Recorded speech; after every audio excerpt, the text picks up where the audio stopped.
ఈ రోజున నీవు దేవుని పక్షంగా నిలబడితే, ఈ రోజున దేవుని పక్షంగా నువ్వు సాగగలిగితే, నీ హృదయ వాంఛలను నా దేవుడు చూస్తున్నాడు, నీ హృదయ తలంపులను గ్రహిస్తున్నాడు. ఆయన నీకు అనుగ్రహించవలసిన వాటిని త్వరగా అనుగ్రహించబోతున్నాడు. దేవుని పిల్లలారా, ఈ రోజుల్లో చాలా మంది కష్టాల్లో నిలవలేకపోతున్నారు, శోధనలో నిలవలేకపోతున్నారు, మాటల్లో నిలబడలేకపోతున్నారు.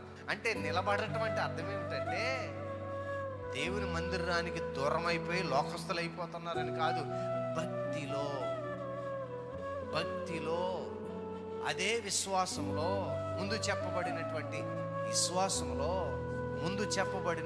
ఆయన చిత్తములో, కోపంలోనూ ఉద్రేకములోనూ టెన్షన్లోనూ ఆయనలో ఉండవలసిన స్థాయిలోంచి జారిపోతున్నారు.